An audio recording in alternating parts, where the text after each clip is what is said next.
বন্ধুরা good morning, শুভ সকাল। তো সবজি বলতে এই ঝিঙে কাটতে বসে পড়েছি, একটু আলু কেটে নিয়েছি টমেটো, আর এইদিকে দেখো একটু গোল গোল করে আলু ভাজা করবো, এই জন্য গোল গোল করে আলু কেটে নিয়েছি। আর আজ এটা শুক্রবার, এই ঝিঙে আলুর তরকারি বা পোস্ত দিয়ে বিউলির ডাল খেতে দারুণ লাগে, কিন্তু শুক্রবারটা না বিউলির ডাল অনেকে বলে আমিষ, ওই জন্য আর করলাম না। তাই জন্য মুগ ডাল নিয়ে এসছে, মুগ ডাল করবো। একদম সিম্পল রান্না, শরীরটা একদম ভালো না বন্ধুরা, মানে কি বলবো, সারা রাত ঘুমাতে পারিনি, গা গরম, জ্বর জ্বর ভাব, কেন জানি না হট করে এরকম হলো, হাত পা এত ব্যথা করতে করতে হঠাৎ করে জ্বর হয়ে গেল।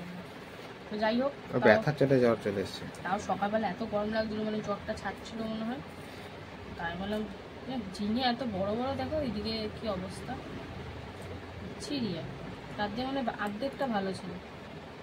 তো যাই হোক, এই যে কেটে নিচ্ছি ঝিঙে। বড় না এগুলো? এত বড় বড় ঝিঙে, ভাবলাম কচি হবে, কি হবে এখন, আর কিছু করার নেই। পোস্তর পুরো 12টা দুগুণে 14টা বেজে গেল, 12 দুগুণে 24 বেজে গেল। তো যাই হোক, শরীরে দিচ্ছে না, কিন্তু রান্না তো করতেই হবে, পেট তো আর শুনবে না। আর আমি একা না যে যাই হোক খেয়ে নিলাম, সবার জন্য রান্না করতে হবে। তো এই জন্য কিন্তু বসে গেছি। সকাল সকাল স্নানটা করে নিচ্ছি, মানে এত ঘাম ছাড়ছিল না, তখন স্নানটা করে নিই। যাই হোক, কিন্তু গা গত খুব ব্যথা করছে। এই ঝিঙেটা কেটেই একবারে রান্নায় বসবো। চালটা ভিজিয়ে রেখেছি, সিম্পল রান্না, তাহলেও একটু তো সময় লাগবে। এবং ঘড়ির কাঁটায় বাজে 10টা, প্রায় 11টা 10-15 তো লাগবে। তো চলো, আর কি বলবো, ঝিঙেটা কাটি। ঝিঙেটা পুরো মাঝখান থেকে নষ্ট, এই মানে পোস্ত দিয়ে খাওয়াটাই বেকার, ছ্যাবা ছ্যাবা লাগবে। এত বড় বড় কেউ আনে না, ওই জন্য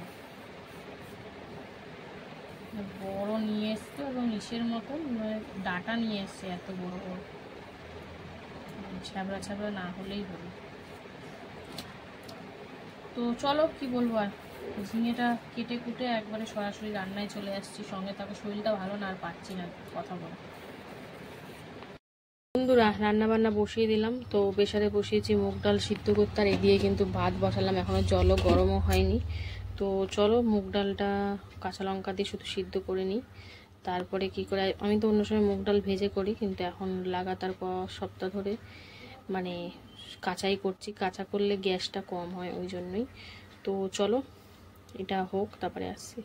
বন্ধুরা ডাল তো একটা সিটি দিয়ে নামিয়ে নিতেছি, আর এখন পাঁপড় ভাজা হচ্ছে। এই দেখো, খানিকটা এই পাঁপড় ভেজে নিয়েছি, আর এখন এই পাঁপড় ভাজছি।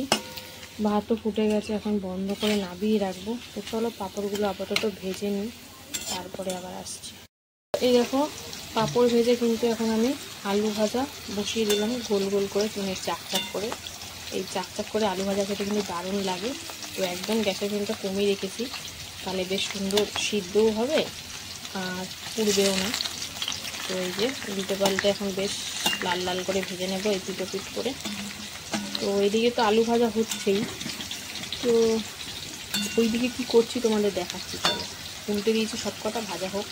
আর এইদিকে হচ্ছে ডাল ফোড়ন দেবো, মুগ ডাল। আজকে মুগ ডাল তো জানো কিছুই দিয়ে না, শুধু মুগ ডাল সেদ্ধ করেছি। তো এর মধ্যে ফোড়নে দিয়ে দিয়েছি তেজপাতা, জিরে, শুকনো লঙ্কা, দিয়েছি আদা, হলুদ গুঁড়ো, আর দিয়েছি টমেটো। এখন বেশ সুন্দর করে ফোড়নটা ভেজে তারপরে ডালটা দেবো সব বড়। তো চলো এটা হোক, আর ওদিকে আলু ভাজাটাও ভেজে নিই, তারপরে আসছি। চলো, ফোড়নটা বেশ সুন্দর করে ভাজা হয়ে গেছে, এখন আমি এর মধ্যে সিদ্ধ করে রাখা মুগের ডালটা দিয়ে দেবো। তো লবণ ফবণ কিছু দিইনি এখনও, ডালটা দেওয়ার পর কিন্তু স্বাদ অনুযায়ী লবণ দেব।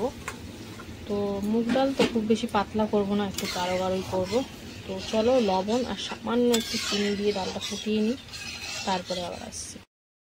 এই যে আলুগুলো ভেজে নিয়ে এবার কিন্তু কালোগুলো ফোড়ন দিয়ে দিলাম, পোস্ত করবো, তাই জন্য আলু সাথে কাঁচা লঙ্কা আর হলুদ দিয়ে এখন আলুটা হালকা করে একটু ভেজে নেবো। তো শরীরে দিচ্ছে না, যেন কথা জানি না ভয়েসটা কত কিছু কোনো কাছে যেতে পারবে, যেন কথাও ঠিক করে বেরোচ্ছে না। তো যাই হোক, এখন আলুটা হালকা করে ভেজে নিই। আর এদিকে লবণ আর চিনি দিয়ে কিন্তু ডালটা বেশ ফুটিয়ে নিচ্ছি, কালারফুল হয়েছে আজকে ডালটা, যেহেতু টমেটো দিয়েছি। তো চলো ডালটা নামিয়ে নিই, ভাতটাও আরেকবার বসাতে হবে। তো চলো ডালটা নামিয়ে নিই, তারপরে আসছি। আলুটা হালকা একটু ভেজে এবারে কিন্তু আমি এর মধ্যে দিয়ে দেবো এই যে ঝিঙেটা, আর তার সাথে দেবো আমি হালকা একটু লবণ দিয়ে এখন বেশ 1 মিনিট মতন ভাজাভাজি করে নেবো। তো চলো সুন্দর করে নাড়াচাড়ি করে নিই। আর এদিকে কিন্তু ভাত আরেকবার বসিয়ে দিলাম, ফুটলেই গড় দেবো। তো চলো এখন শুধু ঝিঙে পোস্তটাই বাকি থাকবে ভাতটা গড় দেওয়ার পর। আপাতত এখন এটা হোক ভাজা হালকা, তারপরে হালকা করে ভাজাভাজি করে একদম সামান্য জল দিয়ে দিয়েছি, কারণ আলু তো সিদ্ধ হবে। আর বেশি দিইনি, তার কারণ হচ্ছে ঝিঙে দিয়ে এমনি জল ছাড়বে। তো চলো এখন ঢাকা দিয়ে প্রায় 5 থেকে 6 মিনিট মতন রান্না করে নেব। বিশেষ করে আলুটা সিদ্ধ হবে, তারপরে আবার আসছে। আলু সিদ্ধ হয়ে যাওয়ার পর দিয়ে দিলাম পোস্ত আর কাঁচা লঙ্কা বাটা। আর আমি না চিনি দেবো না, কারণ এখন ওই যে আলু শেষের দিকে তো পুরোনো আলু এখন মিষ্টি মিষ্টি লাগে, তাই আর চিনি দেবো না। তো চলো পোস্তটা দিয়ে এখন 2-1 মিনিট মতন ফুটিয়ে নিই, তারপরে আসছি। বন্ধুরা এই যে পোস্ত দিয়ে বেশ সুন্দর করে ফুটিয়ে নিলাম, এবারে কিন্তু নামাবো। আর একটু গামাখাই রাখছি। তো চলো নামানোর আগে এই যে একটু কাঁচা সর্ষের তেল হালকা করে দিয়ে দিলাম। এবারে কিন্তু ভালো করে মিশিয়ে নামিয়ে নেব।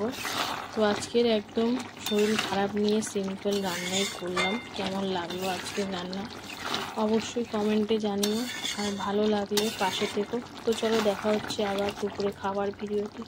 ততক্ষণ যেন সুস্থ থেকো, ভালো থেকো, টাটা।